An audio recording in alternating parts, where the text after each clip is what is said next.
everyone. Yes, the setting looks different, right? I'm actually on my way to the airport. And I need to do this. What has to be done has to be done. No excuses about it.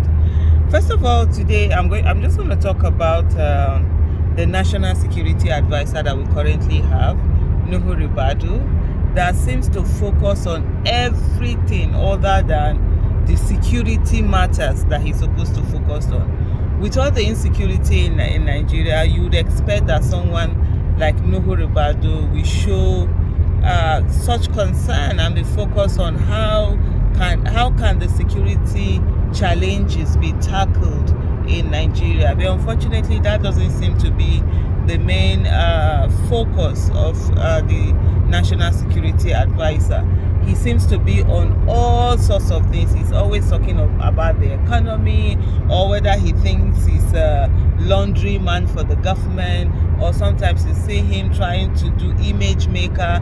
I don't know whether he thinks he's the information minister or spokesperson to Tinubu, and all of this have really, just shown that security is not a priority for this particular government. They're really not interested in what it is that, please, if you hear that noise, we're driving. So it's the indicator, they call it, that we in Nigeria we call it trafficator anyways.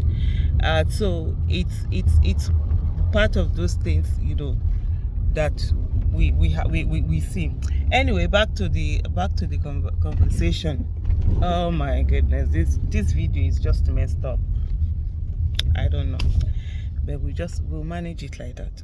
So, talking about Nuhu Ribadu and the fact that Binance, I hope I got that right, I think it's a cryptocurrency platform. I personally don't really know much about cryptocurrency, and I've never participated in it. I'm always like, before I do something, I have to have knowledge about it. But they say here, the report comes that NSA Ribadu, that's the National Security Advisor, detains 2 Binance executives in Abuja, demand list of Nigerians on global crypto platform. Meanwhile, Tinubu, the illegitimate president, by the way, has begged his way to go to Qatar. He wants to meet them on business, whatever. They said no.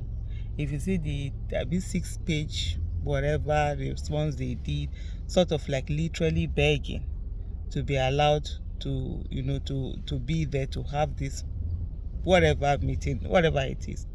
The same people who say they are looking for investment, who constantly say that, oh, it is what do you call them now? It is obedience on social media that are demarketing Nigeria, are the same people who are detaining people who are coming in. So this, let me just read what People's Gazette has here. It says Nuhu Ribadu, the National Security Advisor, has detained 2 executives of the Binance crypto exchange platform and confiscated their international passport, the Financial Times reported on Friday night. Okay, People's Gazette, they're actually reporting what the Financial Times reported. I actually read that on the first time I read it was even actually on the Financial Times. These executives, whose identities has not been disclosed, were in Abuja on the invitation of the Nigerian government, and their meeting was expected to address outstanding issues between Binance and Nigeria, whose officials have tried to publicly blame the raging exchange rate crisis on the online trading platforms. This illegitimate government does everything, blames everyone and everything except itself, and they're the ones who are failing. They're the ones who are not doing the right thing. They're the ones who actually are not doing what they're supposed to do, and have put people in this situation and condition that people are currently are. But yet they are the ones who are blaming every other person. Just imagine what this is going to do to the security, right, of the nation. There's this Kalu, I always do mention him, especially when it comes to economic issues. So there's a way that he breaks down these issues that makes it very more understandable, instead of all those economic terms that they always use. So he says something like, awake in Houston, load $100 to Binance US, transfer $100 USDT to caller via Binance. Caller gets USDT on Binance, sends equivalent naira to my Ronke. My Ronke buy goods worth $50. Refund $50 to me via caller. Caller send me $50 worth of USDT on Binance. I get $50, right? CBN says $50 has left Nigeria. Nigerians shut down Binance. Me, okay, but I sent in 100 dollars. So what he's just trying to say is the fact that Binance is a platform that people use to send the money, send out monies. So it's sort of like, I think, like a trading platform, and also what people can use to send monies across. And when you send this money, people are trusting them more because it seems they are more reliable than especially the monies that we are used to, where inflation can happen because government just decide that they're going to start do what, print notes and all of that. And the more monies that you just print without anything on it, the more it reduces.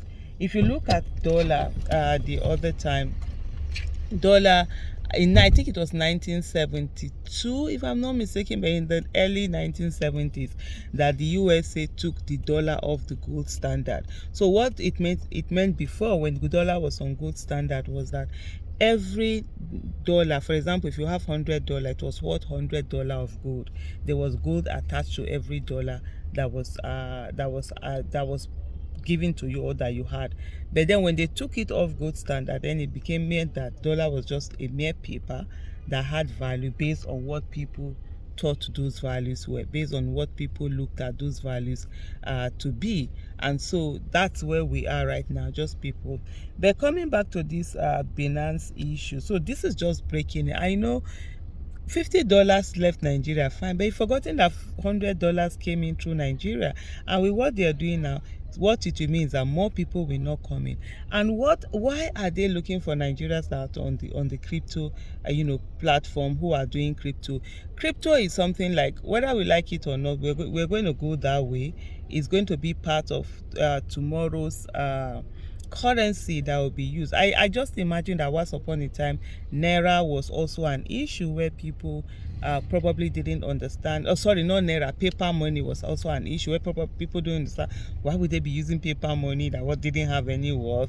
And it must have taken a lot before people started accepting that, instead of accepting gold and silver the way they used to do before. But that's what we are going to now, and Nigerians are doing quite well on this whole crypto thing. I like I said to you earlier, I really don't know much about it, but I do know that Nigerians are doing amazingly well, and they've been on that whole platform. They are learning. So why is Nigerian government really after Nigerian people and just looking for a way to bring them down? I just don't get all of these things that are going on with the government and the way that it behaves. But for the government that says that it wants to bring in foreign investment, it's going out. So it's sitting, investors are sitting down looking at, or you come, they invite you to have a meeting with them, you come into Nigeria, they arrest you, and you think that they are going to bring their money with all, first of all, the uncertainty that is going on, all the nonsense that have been going on. You think that is going to be something that will be what can be done? I just don't get it. It's really crazy. Anyway, I think I'm gonna stop here. Thank you so much. Bye.